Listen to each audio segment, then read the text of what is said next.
Hello and welcome. Coming up in today's stock analysis video, we are going to examine Tesla.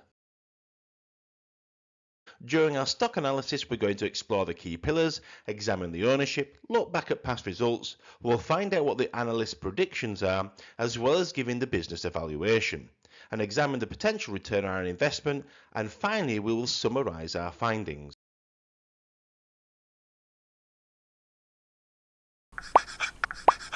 This is Bitesize Investments, giving you a step-by-step approach to your investment journey.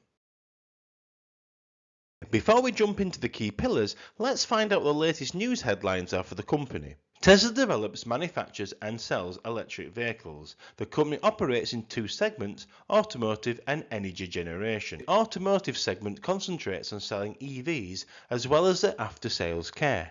The energy generation and storage segment offers solar services to residential, commercial and industrial customers. Tesla is bracing for a slowdown in 2024 after years of rapid sales growth, with analysts now lowering their expectations after the company's first quarter announcements. Bearish analysts covering Tesla believe the valuation remains high on almost every metric compared to other car companies and even looks expensive compared to tech companies, which typically fetch loftier valuations. Tesla faces further losses on its Model 3 compact sedans, which no longer qualifies for the federal tax credit due to non-compliance with newly implemented restrictions for battery materials sourced from China. Let's start by looking at the key pillars for the trailing 12 months. In the book Rule 1 by Phil Town, he suggests that these are the key metrics when first evaluating a business. The first pillar we are going to explore is the earnings per share. This is where we take the net income and divide it by the shares outstanding.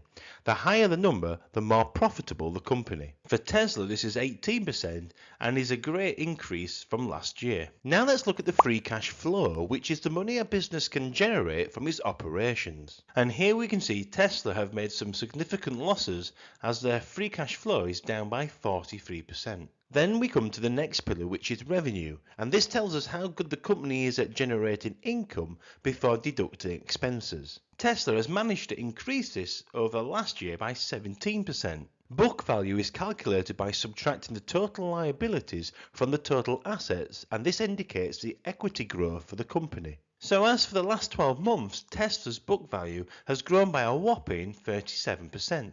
Now we want to turn our attention to the management of the business by looking at the return on invested capital and the return on equity. These two measures allow us to assess a company's efficiency at allocating capital under its control. Return on invested capital is 22% and return on equity is 24%, which suggests that Tesla's management is working very effectively. Now we move on to debt, and Phil Town prefers a company that is able to pay off debt with their free cash flow within 3 years.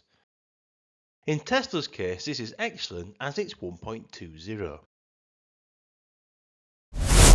In this next section, we will now focus on other key metrics which will help define an excellent business. Now let's look at the gross margin, which is the amount of money a company retains after incurring the direct costs associated with producing the goods it sells and the services it provides. This is a very low 18%, as we would like to see the gross margin at least 40%.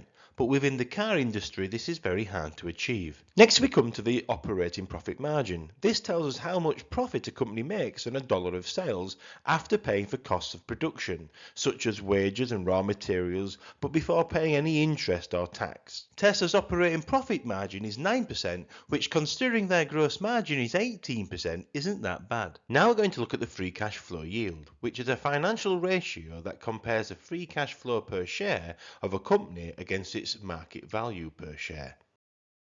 For Terry Smith, free cash flow yield provides a more realistic view of a business's financial health and profitability than traditional earnings or dividend yields. It's based on the actual cash a business generates rather than reported earnings, which may be subject to various accounting adjustments.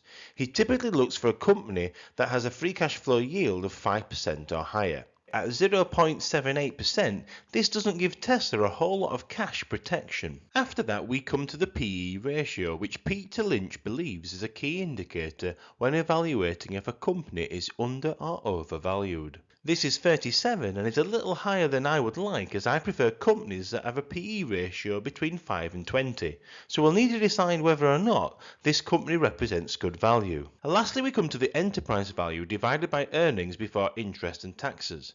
Like Peter Lynch, Joel Greenblatt uses this metric to identify if a company represents value for money. And like the PE ratio, we would like to see this under 20, and as it's 53, it's more than double that.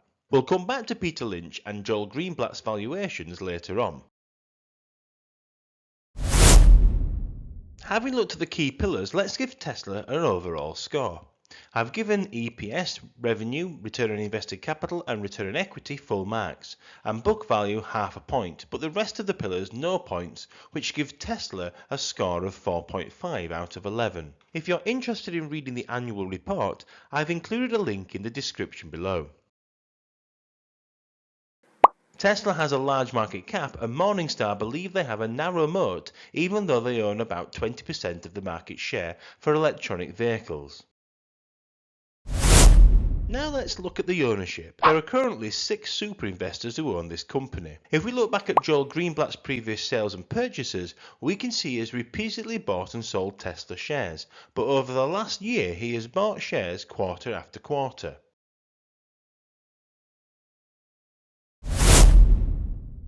However, 5 other super investors have sold Tesla shares. Surprisingly, Cathie Wood, who has been a strong advocate for Tesla for a number of years, has been selling shares for the last 3 quarters. Now we look at the past historical prices of the company, as this will help us build a picture of periods of success or failure the business has been through. As we can see, the average share price was happily going up year on year, with the only exception being in 2022. Only time will tell if this year continues the trend of an improving share price. So let's see what the analysts think. Bailey Pemberton, an analyst, believes that Tesla is about 50% undervalued and has given the stock price a target of about $355, whereas the averaged analyst believes that Tesla has a price target of about $204. However, analyst Goran Damjevski believes Tesla is slightly overvalued, but overall, it's about the correct price. The analyst consensus is that Tesla is a hold at the moment, and they predict that this year Tesla's growth will reduce by 27%, but in the following year grow by 36%. Now, in order to build a valuation, we need to look back at the past, but also decide on a possible future for the company. Let's look back for the trailing 12 months and see what insight this gives us. The PE ratio is 37.20, earnings per share is 4.73 with a growth of 18%, free cash flow per share is 1.37 with a loss of 43%, revenue is 30.49 with a growth of 17%, book value per share is 20.04 with a growth of 37%, and the equity growth over the last 10 years is about 41%. Let's add some context to the revenue by looking back over the last 10 years. The year-on-year improvement is really impressive, and Tesla has consistently made revenue gains for the last decade. If we look at the revenue and expenses chart, we can see that 82% of the revenue brought in goes to the cost of sales, which is definitely affecting Tesla's gross margin. Here we can see that Tesla's earnings per share has in the last 4 years become positive and has significantly increased to over 4. Next, we need to decide which type of valuation will be best suited for this company. A discounted free cash flow to the firm, a dividend discount model, or an earnings per share growth model. For this particular company, I'm going to use an earnings per share growth model. Now we've looked into the past, let's project into the future. So I will use the EPS of 4.73 as my starting point when creating a valuation. Looking back over the past decade, Tesla's average growth has been about 41%. As this isn't sustainable, I'm going to reduce this to about 25%. I'm going to give Tesla a PE of 50. After that, I'm going to project these numbers forward by 10 years. This then gives me an estimated future stock price of about $2,200 per share for its future share price. We then need to include a 15% return and then work out the current value that Philtown calls the sticker price, which is about $544. And finally we're going to apply a margin of safety, and in this case it's going to be a generous 50%, which gives us a buy price of $272, which is about $100 under the current share price. As we can't rely on just one valuation model, I'm going to dig a little deeper and gather some more information. In this next section, we're going to split the chart into different zones. And our first zone is what we can look back at as being the market bottom for Tesla, which is about $109. And in this case, will represent our margin of safety. We currently seem to be in zone 2, which starts at about $162 and is slightly higher than last year's 52-week low of $152. After that, we identify zone 3, which is about $222. And finally, zone 4 is what we identify as our exit strategy, or at least the point we want to take some profits off the table, which I think for Tesla, it has the potential to go up to $298 a share. This is also the same as a 52-week high. This chart compares the share price against the fair value of the stock, which is based on the discounted cash flow model, and it suggests that the fair value is closer to $116 a share. In this next section, I'm going to get some help from some super investors. To start off with, I will use the Peter Lynch PE ratio model to help determine if the share price is overvalued, fairly valued, or undervalued. So we take the share price, add the dividend yield, and divide it by the current PE ratio. So using this model, it suggests that Tesla is currently very undervalued. Then we're going to move on to Warren Buffett's 10 cap model, where you divide the free cash flow with the market cap. The higher the percentage, the more the company is undervalued. So at 1%, this suggests it's priced about right. After that, we're going to move on to Joel Greenblatt's favourite tool for working out if a company is correctly valued, which is dividing the enterprise value by the earnings before interest and tax. At 52.62, this suggests a company is overvalued. Finally, I've also included Philtown's earnings per share growth model that I used earlier. This suggests, based on the growth valuation, it's undervalued even with a 50% margin of safety. If you're interested in reading any of the books by the super investors I've mentioned today, please look in the description to find out more information.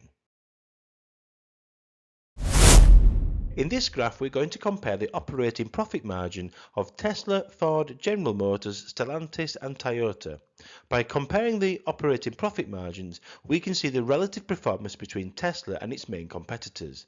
And this means that Tesla is slightly more effective at generating profits from its core business activities and therefore better positioned to protect themselves during any economic downturn.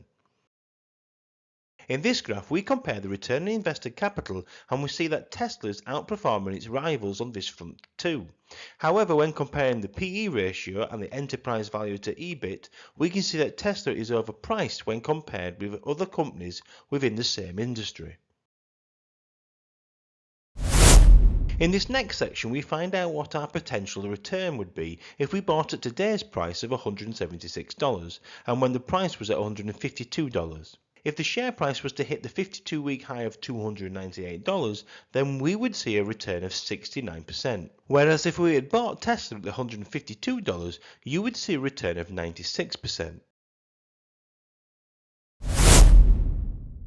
Finally, let's summarise what we found out about the company. When reviewing the key pillars, Tesla scored 4.5 out of 11. Under ownership, while 6 super investors have bought in the last quarter, we found out that 5 either sold out or reduced their share allocation. A positive is that in the past decade, we can see the average share price has trended upwards. Whilst the analysts are indicating Tesla is a hold, they are predicting they will grow on average 25% over the next 5 years. Using the different valuation models, my personal buy price would be at its present price of about $176. My final overall rating is 4 stars out of 5, and I have given this a category B rating within my own stock watch list. I've got to admit I'm a little unsure with this stock, as it's definitely out of my circle of competence, but could be a potential buy for someone who has more experience within the EV industry. Thank you for joining me during this stock analysis video. As I'm a relatively new channel, please consider using the comments section to help me develop the content I'm creating. And lastly, if you've enjoyed the video, it would be greatly appreciated if you could like and subscribe to help the channel grow.